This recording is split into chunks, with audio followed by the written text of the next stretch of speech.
Screen पे पहला जो शाम को हमारे समय अनुसार 6 बजे आया था वो इन्फ्लेशन का नंबर था यूएस का। कंफर्ट दे रहा था। एक चार्ट रख दीजिए स्क्रीन पे इन्फ्लेशन वाली, वो दिखाएगा जो एक्सपेक्टेशंस थी बाजार की उससे कूल ऑफ होके हेडलाइन नंबर्स देखने को मिले और वो ट्रेंड क्लियर है। कहां वो 9.1, उसके बाद से देखिए लगातार वो इन्फ्लेशन के नंबर्स गिरते चले जाने। डार्क ब्लू लाइन जो है वो है हेडलाइन इन्फ्लेशन नंबर। जो लाइट ब्लू लाइन नजर आ रही है आपको आपकी स्क्रीन पे वो है कोर इन्फ्लेशन, जिसमें कूल ऑफ नहीं है, जो स्टिकी नजर आ रहा है। एक्स ऑफ फूड और एनर्जी जो है वो कोर इन्फ्लेशन की लकीर अटकी हुई है, लेकिन ट्रेंड नीचे की तरफ है। पर एक बात ध्यान रखिएगा, फेड के गोल से अभी भी बहुत दूर है 2% के।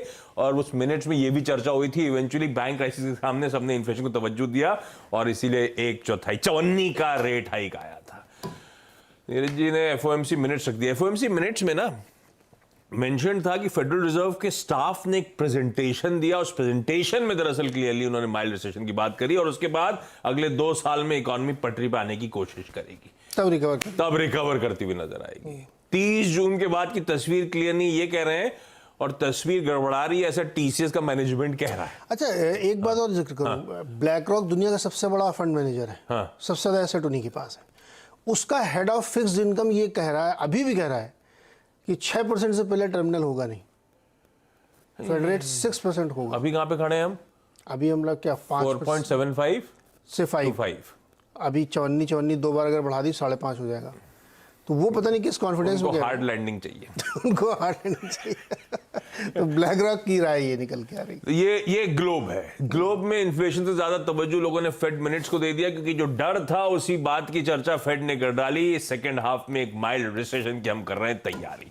मैं वीरू के पास उससे पहले एक काम करता हूं, इस पे और लाइट शेड कर रहा था कल टीसीएस का मैनेजमेंट जब वो प्रेस कॉन्फ्रेंस करी थी। पहले टीसीएस के नंबर्स कैसे रहे समझ लेते हैं, उसके बाद वीरू के पास चलते हैं आज की निफ्टी बैंक की स्ट्रैटेजी के लिए।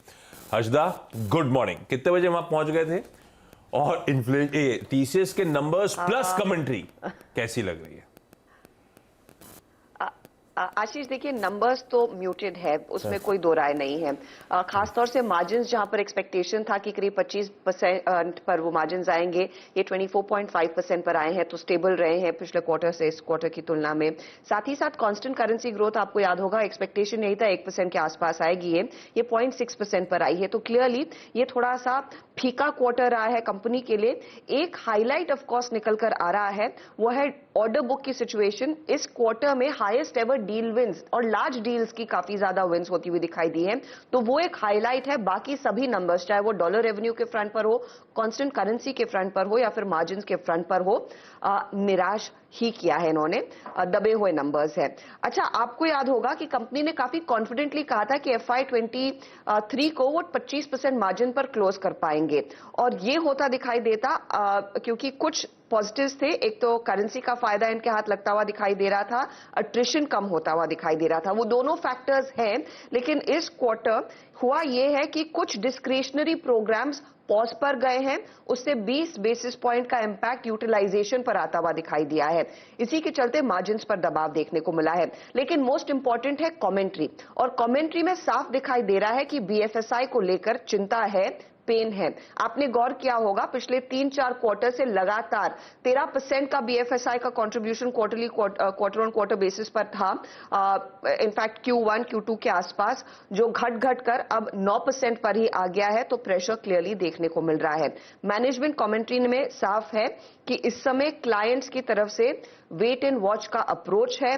बजट कट्स नहीं हुए हैं, लेकिन कॉशियस है क्लाइंट्स। मैंने ये सवाल कल प्रेस कॉन्फ्रेंस में भी पूछा था कि क्या इतनी खराब स्थिति होगी जितनी हमने 2008 में देखने को मिली थी, तो मैनेजमेंट ने कहा था the sky is not falling yet. लेकिन इस समय क्लाइंट्स पैसा खर्च करने से बड़े पैमाने पर परहेज करते हुए दिखाई दे रहे हैं, और शायद आज और डिटेलिंग आएगी उस पर्टिकुलर कमेंट्री की। और मैनेजमेंट ये एक्सपेक्ट कर रहा था कि दरअसल Q4 में नॉर्थ अमेरिका बिजनेस में इजाफा देखने को मिलेगा, वो हुआ नहीं है। क्लियरली ये देखने को मिला है कि सेंटिमेंट फरवरी और मार्च में और भी खराब हुआ है सिलिकॉन वैली बैंक की क्राइसिस के चलते। उसका दबाव देखने को मिला है, जिसके चलते हमने देखा है पूरी तरह से सेंटिमेंट बिगड़ता हुआ, डील्स आ रही हैं लेकिन कॉस्ट एस्केलेशन नहीं है और लोग ज्यादा पैसा खर्च करने के लिए इस समय बिल्कुल तैयार नहीं है। यही सबसे बड़ा टेक अवे है और यही मेरे ख्याल में ट्रेंड सेट करेगा बाकी आईटी कंपनियों के ओवरऑल कमेंट्री के लिए भी। ठीक है, स्काई इज नॉट फॉर। बता दें कि मनी कंट्रोल पर दिए गए विचार एक्सपर्ट्स के अपने निजी विचार होते हैं। वेबसाइट या मैनेजमेंट इसके लिए उत्तरदायी नहीं है। यूजर्स को मनी कंट्रोल की सलाह है कि कोई भी निवेश निर्णय लेने से पहले सर्टिफाइड एक्सपर्ट की सलाह लें।